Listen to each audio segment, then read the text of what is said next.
What's up, YouTube? Today we're here with the guy who can quote every single movie on the planet, Glen Day. How's it going, Glen? Hey, hello, Internet.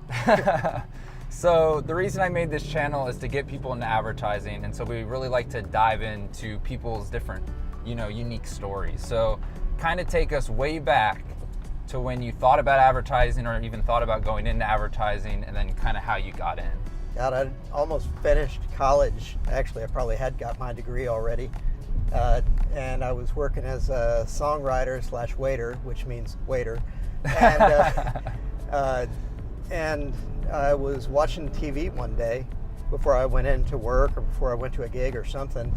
And a documentary came on. It was about advertising. And they took the audience through an entire creative brief, the process of coming up with ideas. It was a brief for the Mitsubishi 3000 GT, 2000 GT, I forgot the name of the car. But it was an all-wheel drive car, and they showed the creative teams going back and forth in their offices and playing basketball in their offices when they couldn't come up with any ideas. And then they showed them pitch against each other, and then the client selected one idea, and then they showed the making of the spot. And it was a spot that you were seeing on TV at the time. Mm-hmm. I just found the process fascinating, and I'd gotten an English degree. I knew I wanted to write something. I knew it needed to be relatively short because I just can't concentrate that long. So it couldn't be a book. It needed to be like poetry or songs and then I was like, oh, advertising, that's short. Yeah. But the process just looked like it synced up so many things I enjoyed doing.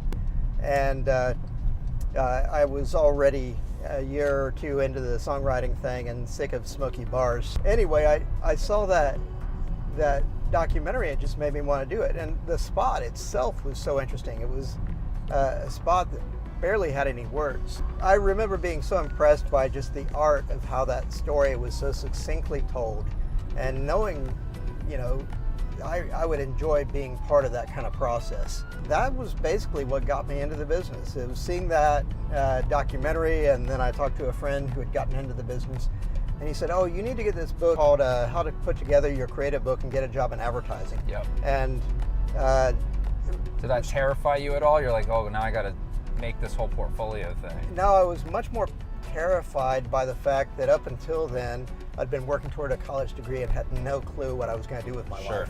So all of a sudden, I felt this greatest sense of relief, like, God, this is something I could actually do. Cool. And now, I went to Texas A&M. I had a degree in English. I like to joke it's like the place where the two most common words there are howdy and y'all. So I didn't know if my English degree would really translate to the business world. But eventually, I found out that what you really needed to do was just prove your thinking. I'm not sure they were that interested in whether I actually had a college degree or not. So I came back to Dallas from school, from where I was still doing the songwriting thing, lived at my parents' place, and then started to cold call people in the agency business all around Dallas. I mean, I literally took out the yellow pages at that time and called the Richards Group, called Bozell, which became Timberland McLean, called Tracy Locke, and started to make some connections in the business. Joined. So you weren't necessarily looking for a job yet. You were just looking for connections, or? Well, I was looking for a job, but Sure. I knew I was kind of a long way from actually getting that. Sure. And so I started cold calling and showing people the portfolio that I'd put together, which was in a Trapper Keeper, and was basically, I didn't even have computer skills, so I would take scissors and cut out headlines and words from headlines. It looked like a ransom note. That's funny. And the images, and just kind of pasted it together as best I could. Yep. Eventually I got a Mac and taught myself how to use, at the time, Quark Express, kind of like InDesign, and did my own layouts.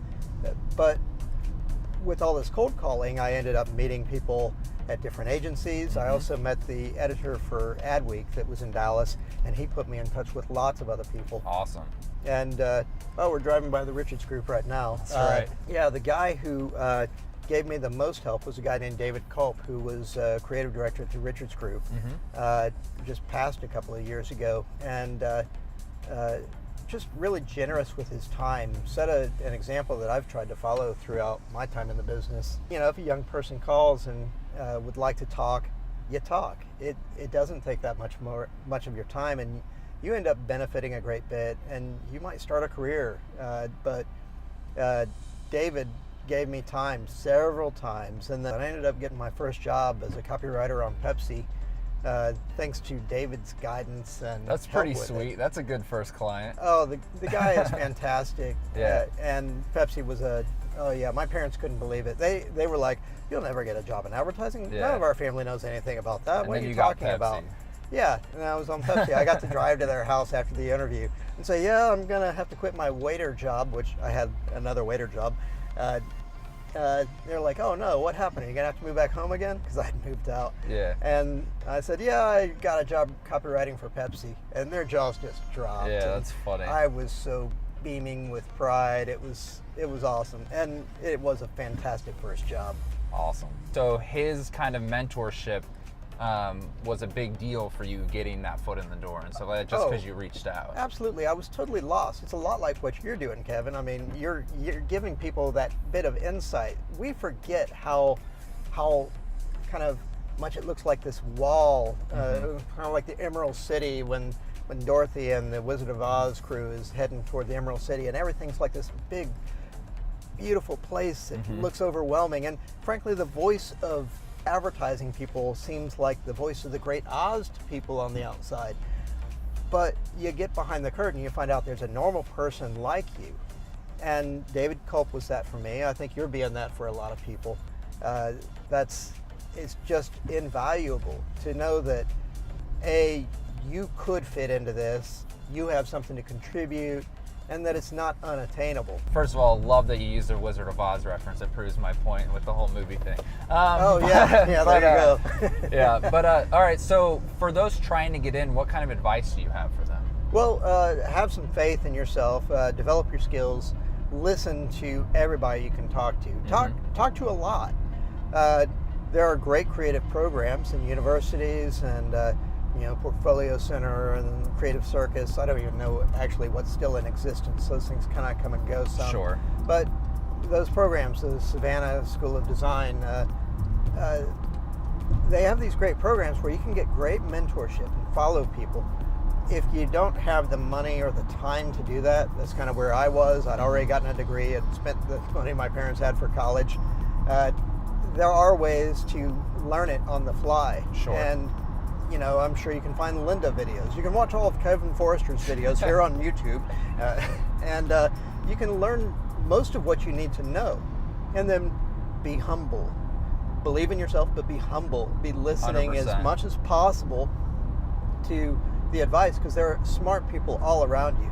And keep that when you get in the door. You've gotten in the door. It doesn't mean you've all of a sudden got a Cannes Lion and you're the ECD of the place. You got a ways to go. Yeah. But you can go in with the confidence that you deserve it, but the humility that you still have plenty to learn. And that makes people want to help you too.